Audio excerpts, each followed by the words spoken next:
Bismillahirrahmanirrahim. Assalamualaikum warahmatullahi wabarakatuh.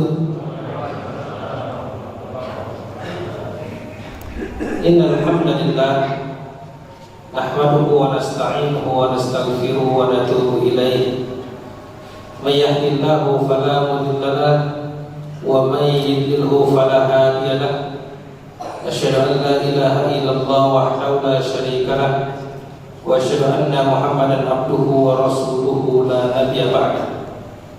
Allahumma shalli wa sallim ala nabiyyina Muhammadin wa ala alihi wa ashabihi wa man tabi'ahum bi ihsanin ila yaumiddin, amma ba'd. Pertama-tama yang saya hormati segenap pengurus PKM Masjid Al-Ihsan dan jamaah salat tarawih yang dirahmati Allah Subhanahu wa taala. Tidak kata yang paling indah selain untaian puja dan puji syukur kehadiran Allah. Sampai detik ini Allah masih memberikan begitu banyak nikmatnya kepada kita semuanya. Nikmat iman, Islam, kesehatan, kesempatan, dan nikmat-nikmat yang lainnya. Salawat beriring salam kita aturkan kepada baginda kita Nabi Muhammad sallallahu alaihi wasallam yang kita nantikan syafaatnya pada yaumul kiamah. Pada kesempatan yang berbahagia ini saya akan menyampaikan kultum dengan tema urgensi dzikrul maut, atau pentingnya atau keutamaan mengingat kematian. Setiap kita yang hadir di tempat ini, di rumah Allah ini, pasti akan menghadap Allah Subhanahu wa taala. Maka jabatan, harta, ilmu ataupun nama besar kita, ketika kita gunakan untuk mendekatkan diri kepada Allah Subhanahu wa taala, maka itu semua akan bermanfaat untuk kita. Tapi kalau sebaliknya, semua nikmat yang Allah berikan, kekayaan, jabatan, ilmu, nama besar, ketika kita gunakan jauh dari Allah Subhanahu wa taala, maka kita termasuk orang-orang yang merugi. Dan kematian ini sesuatu yang pasti. Qul innal mautal ladzi tafirruna minhu fa innahu mulaqikum. Katakanlah, sesungguhnya kematian alladzi tafirruna minhu, yang kalian berlari darinya, fa innahu, sesungguhnya kematian itu mulaqikum, pasti akan menjumpai kalian. Maka Rasulullah sallallahu alaihi wasallam mengatakan bahwa dalam hadis diriwayatkan oleh Imam At-Tirmizi, bahwa orang yang cerdas itu adalah orang yang banyak mengingat kematian. Afdhalul mu'minin imanan ahsanuhum khuluqan. Sebaik-baik orang yang beriman, kata Rasulullah, ahsanuhum khuluqan, yang paling baik akhlaknya, yang paling baik akhlaknya terhadap keluarganya. Maka kata Rasulullah, dan aku adalah sebaik-baik yang paling baik dengan keluarga. Kemudian wa ahsiyasuhum akhtaruhum lil mauti dzikra wa ahsanuhum lahu istidadan ulaika al-aqyas. Dan kata Rasulullah, orang yang cerdas adalah orang yang banyak mengingat kematian dan paling baik dalam melakukan persiapan untuk kematian tersebut. Makanya biasanya ada sebagian orang kalau sebelum Ramadan banyak yang ziarah ke kuburan. Harusnya menjadi pelajaran bagi yang berziarah ke kuburan bahwa kita semua akan kembali ke sana. Makanya doa kalau mengunjungi kuburan apa Bapak? Assalamualaikum ya ahlal kubur wa inna insyaallah lahiquna bikum. Jemaah yang Allah Subhanahu wa taala. Jadi kata Rasulullah, orang yang paling cerdas itu bukannya profesor, bukannya dokter dan titel-titel yang lainnya, tapi yang paling banyak mengingat kematian dan paling baik, paling bagus dalam melakukan persiapan. Maka kalau kita perhatikan para sahabat itu, subhanallah, mereka mempunyai mimpi atau menyeting kematiannya. Contohnya umpamanya Zubair bin Awam umpamanya. Zubair bin Awam, kata Rasulullah bahwa nanti Zubair ini akan menjadi seorang yang syahid. Saking pengennya dia menjadi seorang yang syahid, semua anaknya dinamai orang-orang yang mati syahid. Bahkan dia mengajak anaknya berperang sambil menunjukkan, ngajarin suara. Lalu jemaah, apa sih keutamaan zikrul maut? Keutamaan yang pertama adalah dapat melembutkan hati. Kalau hati kita pengen lembut, maka perbanyak zikrul maut. Hati kita ini kan sering terkotori. Terkadang terkotori dengan dunia, terkadang terkotori dengan maksiat. Maka kata Rasulullah, setiap seseorang hamba bermaksiat, maka ada satu titik tinta hitam yang menetes di hatinya seperti cermin. Bermaksiat lagi, satu tinta hitam lagi. Bermaksiat lagi, satu tinta hitam lagi. Semakin sering dia bermaksiat, kalau cermin tersebut tidak cepat-cepat dibersihkan, yang terjadi adalah apa Pak? Buram. Ini cermin kita ini, kaca-kaca kita ini kalau tidak dibersihkan, dia tidak akan memantulkan, orang tidak akan kelihatan karena buram. Nah, cara mengobatinya, membersihkannya yaitu dengan zikrul maut, dengan muhasabah.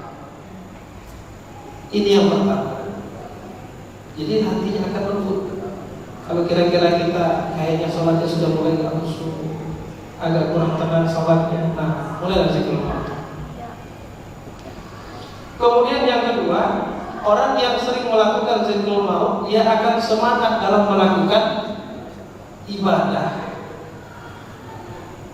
Jadi kalau ada orang zikrul maut jadi malas beribadahnya, malas dalam konsep Islam, ibadah itu adalah segala sesuatu yang dilakukan dalam rangka mencari ridha Allah, maka dia adalah ibadah. Bekerja ibadah atau tidak Bapak Ibu? Ibadah. Bahkan Rasulullah SAW pernah suatu ketika melihat seorang sahabat, dilihatnya telapak tangan sahabat ini tebal. Ditanya oleh Rasulullah, ada apa dengan tanganmu? Kata sahabat ini, ya Rasulullah, tanganku ini jadi tebal, hitam. Ternyata sahabat ini kerjaannya mencangkul. Dalam riwayat yang lain, dia memotong kayu, kemudian kayu itu dijual di tukang kayu bakar. Kata Rasulullah, ada apa dengan tanganmu? Ya Rasulullah, tangan ini aku gunakan untuk mencangkul ya Rasulullah. Tangan ini aku gunakan untuk memotong kayu, kemudian kayu itu aku jual ke pasar dan darinya aku menafkahi keluarga. Kata Rasulullah, didekati oleh Rasulullah, kemudian dicium tangannya. Masya Allah. Orang yang paling mulia mencium tangan seorang pekerja kasar. Bayangkan Pak, kalau sekarang mungkin kiai, mungkin bapaknya ya, cium tangan seorang pekerja kasar. Untuk apa Rasulullah melakukan ini? Untuk menunjukkan bahwa, kata Rasulullah, tangan seperti inilah yang tidak akan disentuh oleh api neraka. Jadi jamaah yang dikenal Allah Subhanahu wa taala, jangan kebalikannya. Kalau dia zikrul maut jadi malas bekerja. Kalau dia zikrul maut jadi malas melakukan ibadah dan lain sebagainya. Justru kebalikannya. Orang yang zikrul maut, maka dia akan semangat dalam melakukan sebuah aktivitas. Ini yang kedua. Kemudian yang berikutnya, orang yang zikrul maut, ya, dia akan merasa qanaah. Qanaah ini apa? Qanaah ini adalah merasa cukup atas karunia Allah Subhanahu wa ta'ala. Merasa cukup atas rezeki yang Allah berikan. Sebenarnya permasalahan banyak orang adalah bukan sedikitnya rezeki yang Allah berikan kepadanya, tapi sedikitnya rasa syukur atas karunia. Maka Allah berfirman, la in syakartum la azidannakum wa la in kafartum inna 'adzabi lasyadid.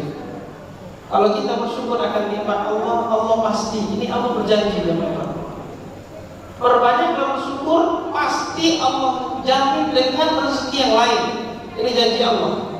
Innallaha la yukhliful mi'ad, dan Allah tidak akan ingkar terhadap janjinya. La in syakartum la azidannakum, kalau kita bersyukur Allah kata, wa la in kafartum, kalau kalian kufur akan nikmatku sesungguhnya aku azab besar. Maka jemaah yang dirahmati Allah Subhanahu wa taala, ada sebuah riwayat yang diriwayatkan oleh Imam Muslim. Jadi ada dua orang. Yang pertama adalah orang yang semasa hidupnya mendapatkan nikmat yang banyak. Mulai dari lahir sampai dia meninggal dunia, semuanya nikmat.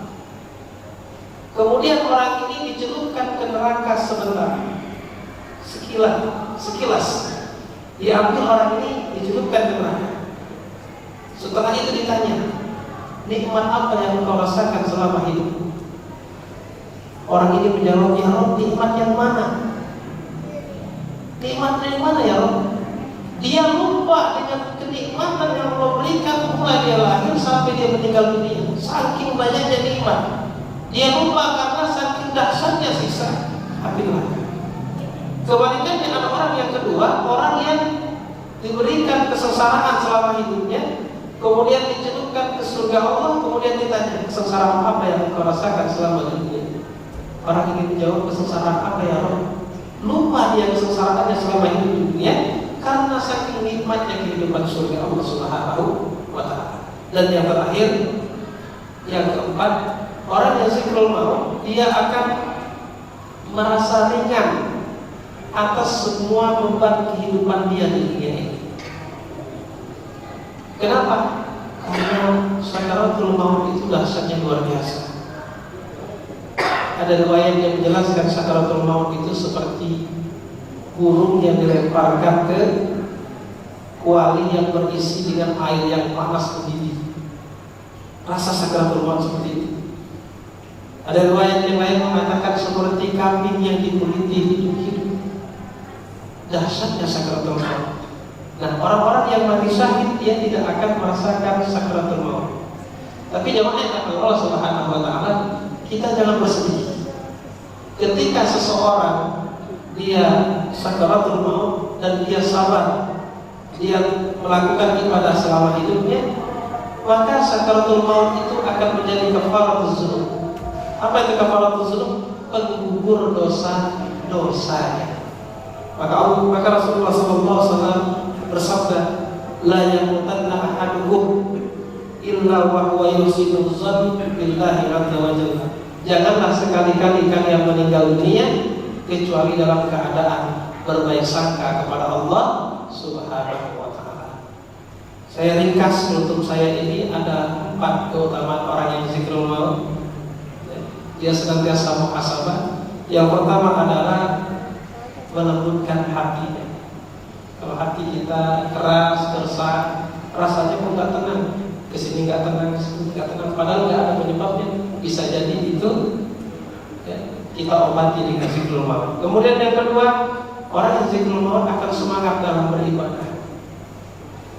Kemudian yang ketiga, orang yang zikrul maut dia akan merasa qanaah, merasa cukup akan karunia Allah. Dan yang terakhir, orang yang zikrul maut dia akan merasa semua musibah di dunia ini terasa ringan baginya, karena yang dia cari adalah Allah Subhanahu wa ta'ala. kebenaran datangnya dari Allah, kekhilafan dari saya pribadi. Astagfirullahaladzim. Wassalamualaikum warahmatullahi wabarakatuh. Alhamdulillahi Rabbil Alamin.